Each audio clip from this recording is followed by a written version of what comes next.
A esta hora, la Iglesia Metodista Independiente se reúne para presentar su programa En Espíritu y Verdad.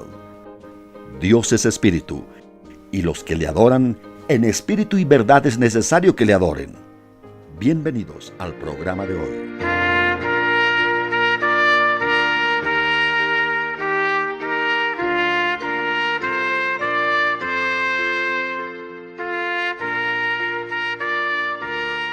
Epístola de Santiago, capítulo 1, versículos 12 al 18. Dice así: Dichoso el varón que soporta la tentación, porque cuando haya resistido la prueba, recibirá la corona de la vida que el Señor ha prometido a los que le aman.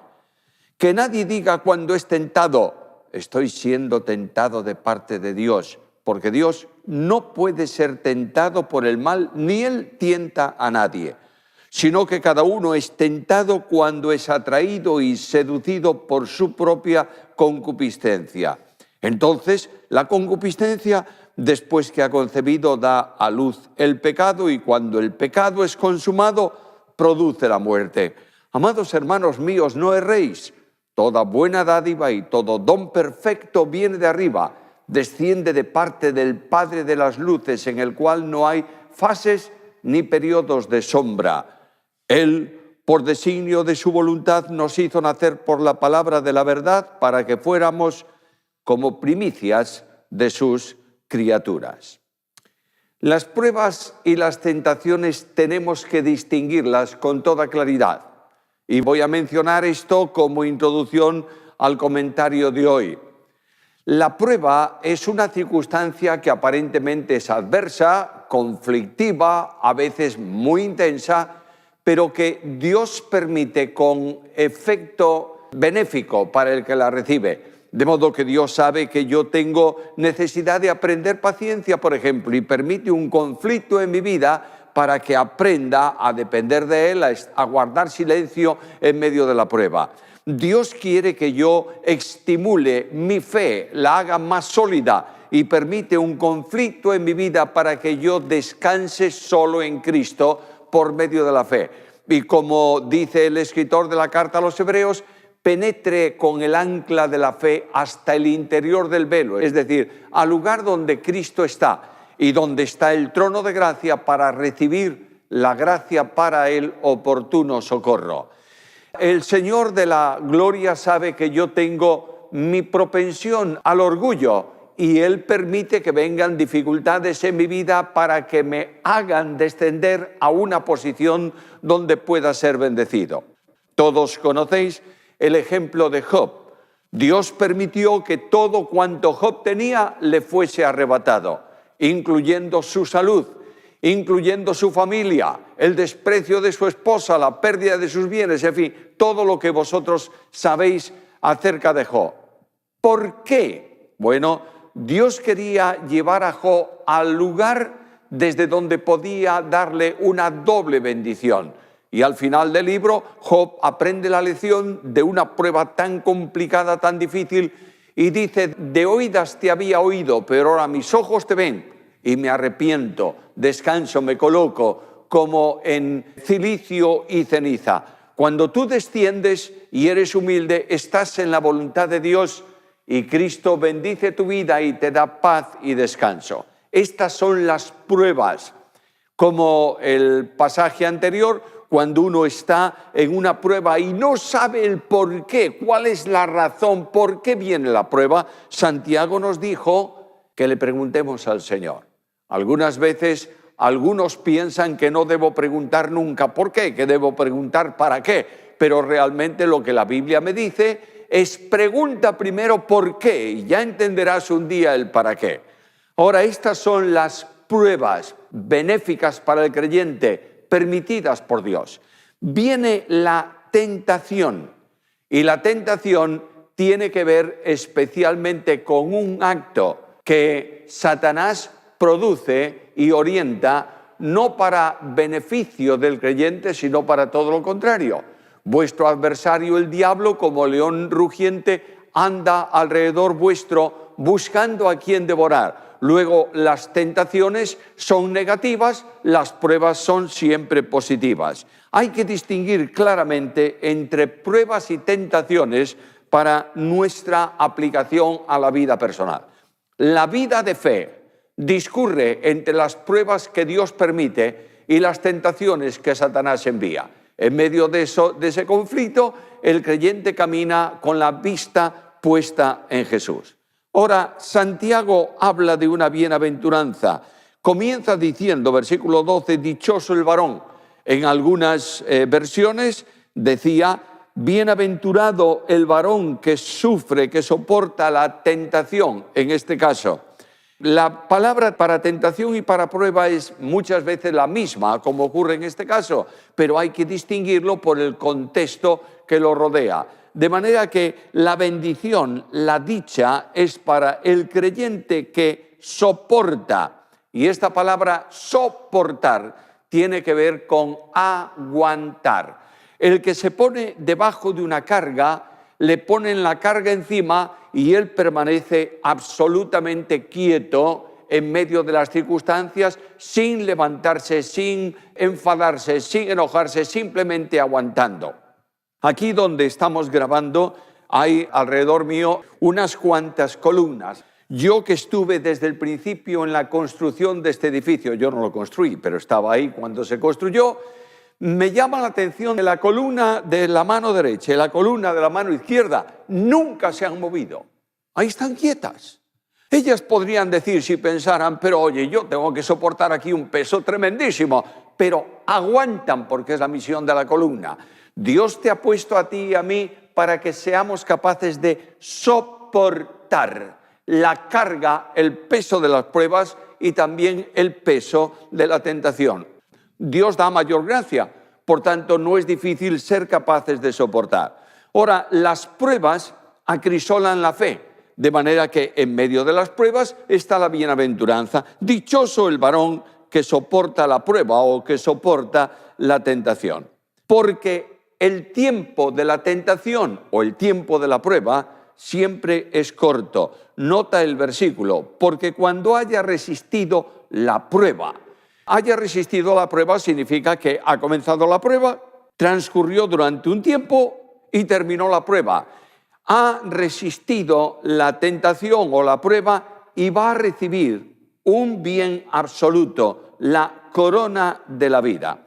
Cuando en la Biblia se habla, y sobre todo en el Nuevo Testamento, de coronas, está refiriéndose de forma un tanto alegórica, un tanto figurativa, a las recompensas, a los premios que Dios en gracia va a otorgar a los creyentes después de haber examinado el componente, el desarrollo, las circunstancias de su vida.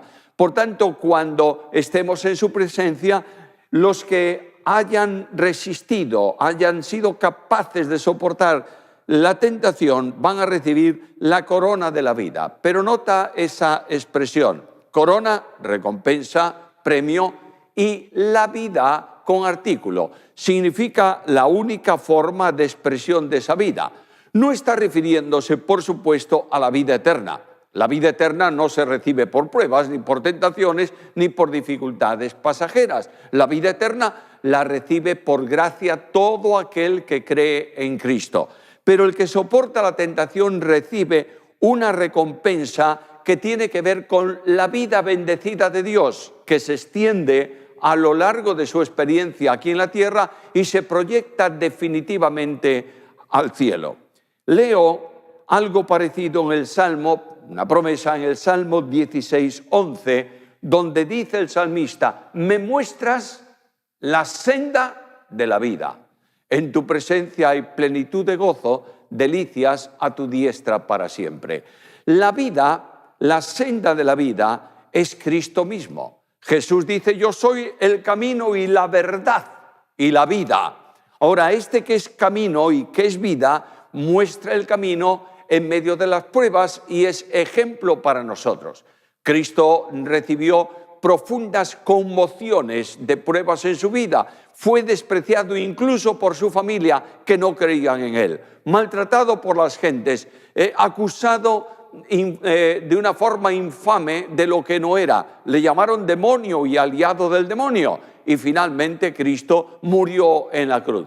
Probado en todo, según nuestra semejanza, pero sin pecado. Ahora, después de la muerte de Cristo, del sufrimiento de Cristo, de la pasión de Cristo, viene la glorificación y el asentamiento del Señor a la diestra de Dios. Así, de la misma manera, en una dimensión limitada como hombres, después de que hayamos transcurrido el periodo de pruebas, de dificultades, recibiremos la corona de vida. Esta promesa el Señor la establece para su iglesia. Miremos un momento Apocalipsis, capítulo 2 y versículo 10. No temas en nada lo que vas a padecer. Mira, el diablo va a echar a algunos de vosotros en la cárcel para que seáis probados y tendréis tribulación durante 10 días. Escucha ahora, sé fiel hasta la muerte, es decir, sé fiel aunque te cueste morir. Sé fiel hasta la muerte y yo te daré la corona de la vida. Todas las cosas ayudan a bien para aquellos a quienes Dios ama. Romanos capítulo 8 y versículo 28.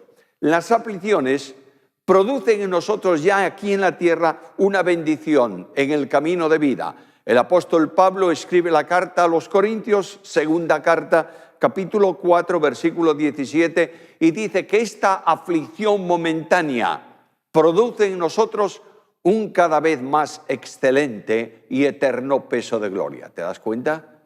Las pruebas van despertándonos a la realidad eterna. El tránsito por el mundo con dificultades va haciéndonos anhelar la presencia del Señor y el disfrute con Él en la gloria.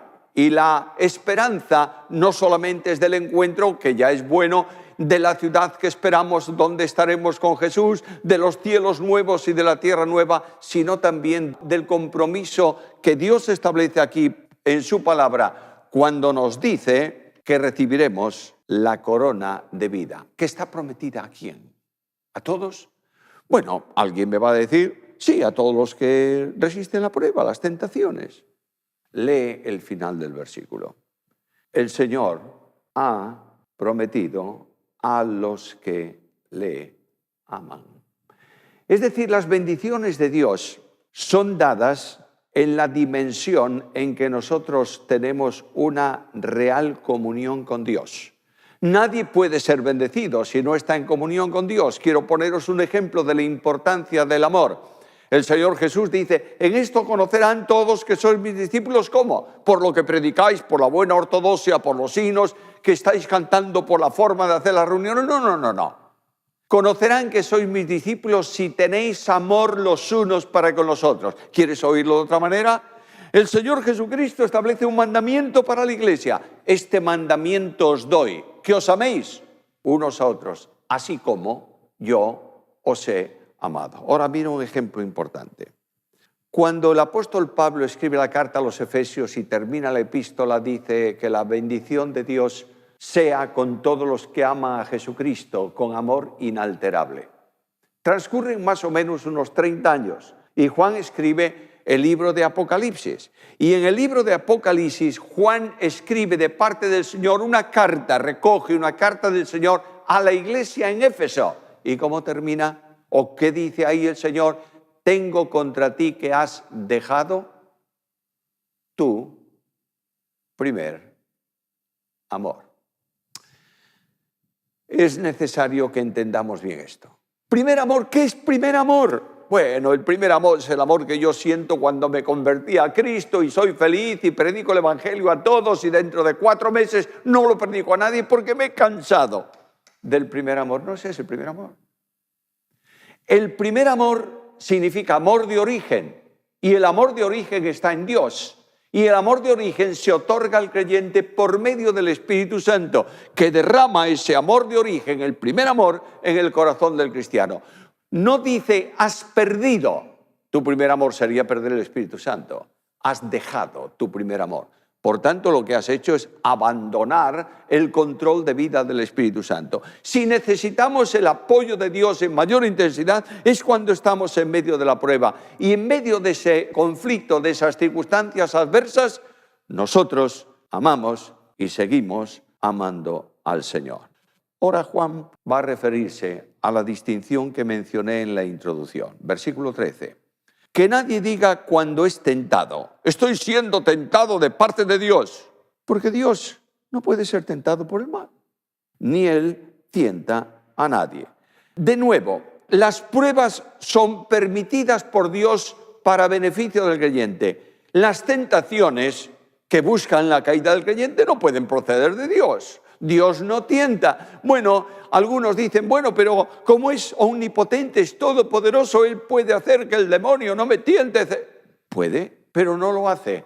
Porque Cristo fue tentado por Satanás y tú que vives a Cristo tienes que ser tentado por Satanás. No digo que sea Satanás mismo, no importa. Las tentaciones proceden de los demonios, proceden del mundo de Satanás y somos tentados. Pero en ese momento esas tentaciones no proceden de Dios, porque Dios no puede inducir al hombre para que caiga en el pecado. ¿Entiendes la diferencia? Quien lo induce para caer en el pecado es Satanás. Dios permite que tú caigas en una aflicción personal, pero Él te sustenta, Él te restaura, Él te da el poder, pero el demonio procura que tú caigas y te destruyas en el sentido espiritual de la palabra. Él no tienta a nadie impulsándolo al mal. ¿Por qué? Porque en el Salmo 145, versículo 9, dice, el Señor es bueno. Abramos un momento ese Salmo. Salmo 145, versículo 9. Bueno es Jehová para con todos, y la ternura de su amor está sobre todas sus obras. De manera que el Señor es bueno, y si es bueno no puede mandar un mal. Así que Santiago me dice, observa la procedencia del problema. ¿Es una procedencia o una permisión de Dios para beneficio tuyo o es un problema que te puede hacer caer espiritualmente? En este caso, no eches tampoco la culpa siempre a Satanás de todas tus circunstancias. Versículo 14. Sino que cada uno es tentado cuando es atraído y seducido por su propia concupiscencia. De manera que el problema de la concupiscencia está muy vinculado al de las tentaciones y a las de las caídas del creyente. Alguien me dice, entonces, ¿en qué quedamos? ¿Es Satanás el que tienta o es la concupiscencia, es decir, la carne? Bueno, las dos cosas operan conjuntamente. El pecado que se manifestó en Satanás y fue transmitido al hombre, no por él, sino por la tentación y la caída del hombre, se mantiene en la naturaleza que heredamos de Adán. Y estas manifestaciones producen muchas veces un arrastre hacia aquello que es pecado contrario a la voluntad de Dios. Déjame ponerte un ejemplo. Imagínate que un hermano viene y me dice, tengo que hacerte una confesión. Tú me dirás, resulta que he caído en el pecado. Y yo le digo, ¿y cómo fue eso, hombre? Y él me contesta, Satanás me tentó. Imagínate que Satanás estuviera allí. Diría, además de adúltero, es un mentiroso. Porque yo no estaba allí. Él fue atraído por su propia concupiscencia. Y notad la expresión, sino que cada uno es tentado. Y ahí está en presente el verbo. Es tentado quiere decir que la atracción hacia lo que no es bueno va a estar en la vida del hombre permanentemente, continuamente. Y de la misma forma que somos atraídos hoy hacia una cosa, volvemos a ser atraídos hacia la misma cosa un poco más adelante. El tentado no debe responsabilizar de la tentación siempre a las fuerzas del mal, sino a su propia naturaleza. Es tentado siempre. Y ahora Santiago va a utilizar una figura. Los judíos eran muy figurativos en sus expresiones. Tú vas al Salmo y lees, por ejemplo, el que habita al abrigo del Altísimo morará bajo la sombra del Omnipotente. Figuras. Un poco más adelante o un poco más atrás, no recuerdo exactamente, en el Salmo dice que con tus alas me cubrirás y debajo de tus plumas estaré seguro, o con tus plumas me cubrirás y debajo de tus alas estaré seguro. ¿Es que Dios tiene plumas o alas? No, es una figura. Y lo que está diciendo aquí el apóstol al escribir este versículo es que tengamos en cuenta que hay un proceso en todo esto de la caída. No es inmediata y fulminante, hay un proceso. Y pone un ejemplo, el ejemplo de la concepción de un niño, de la gestación del niño y del alumbramiento del niño. Versículo 15.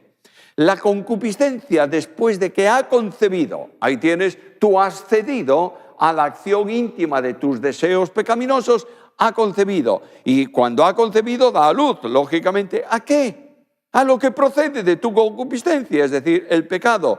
Y cuando el pecado es consumado, produce la muerte.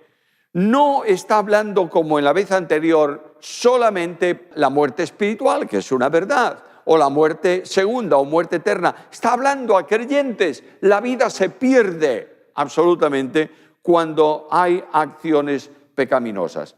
A la atracción que tú tienes y yo tengo en mi concupiscencia personal, sigue la seducción y atrapa y da luz al pecado. Y el resultado es la muerte que hace estéril la vida.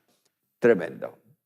Enorme lección para que yo tenga cuidado con lo que estoy haciendo. Y me dice Santiago, hermanos míos, no erréis, no os equivoquéis en estos conceptos esenciales que forman parte de la vida y de la experiencia cristiana.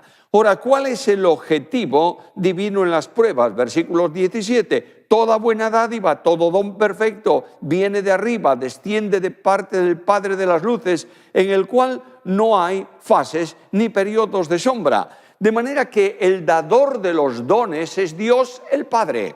De ahí que sea importante que nosotros oremos al Padre en el nombre del Hijo y en el poder del Espíritu Santo.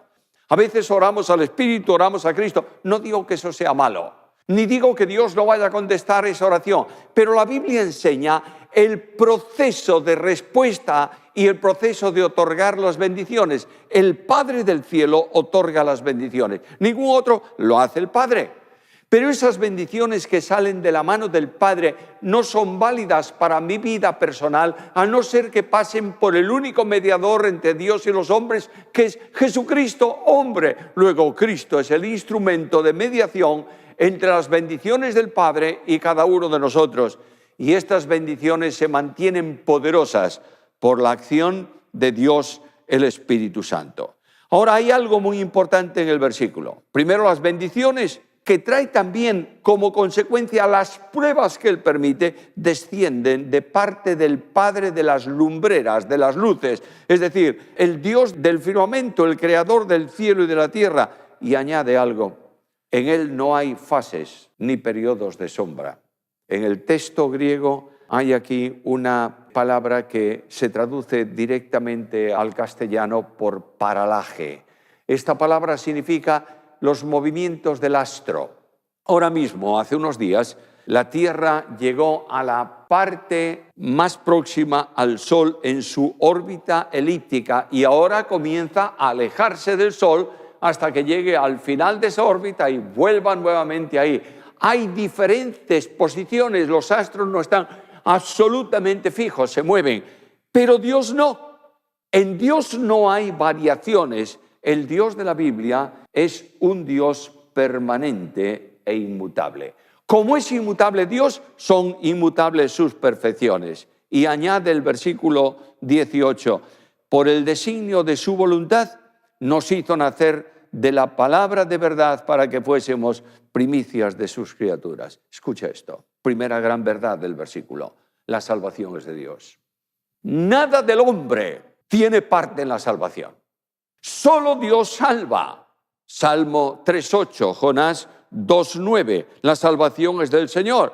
Y lo que ha hecho Dios es enviar un mensaje, palabra de verdad, que es el mensaje del Evangelio. De manera que por medio de esta verdad absoluta nos conduce esa verdad a Cristo. Depositamos la fe en el Salvador y somos salvos y Dios nos otorga la vida eterna y el perdón de nuestros pecados. La acción de la palabra se hace realidad en el poder del Espíritu.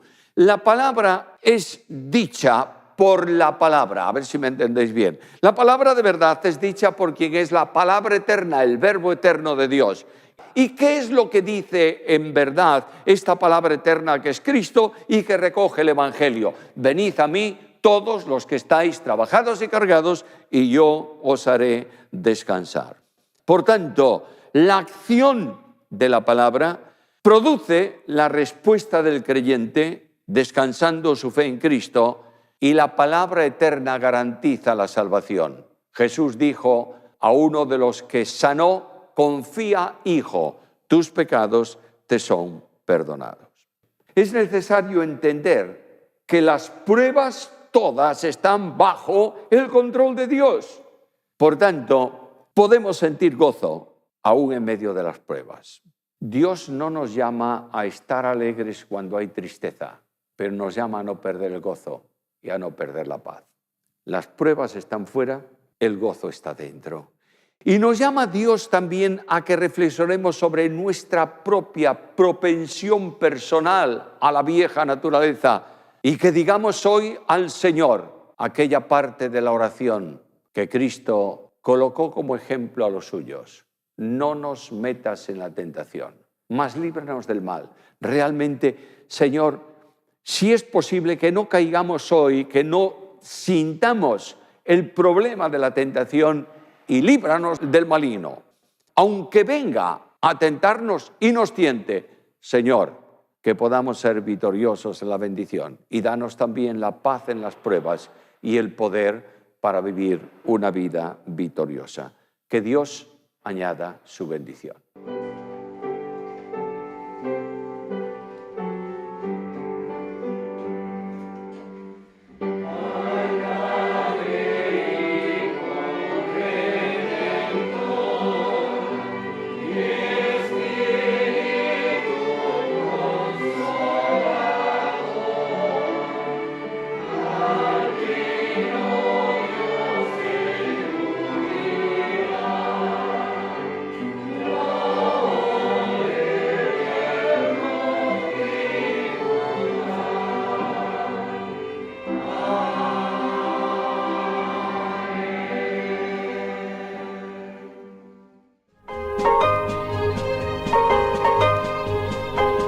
Hasta aquí, la Iglesia Metodista Independiente ha presentado En Espíritu y Verdad.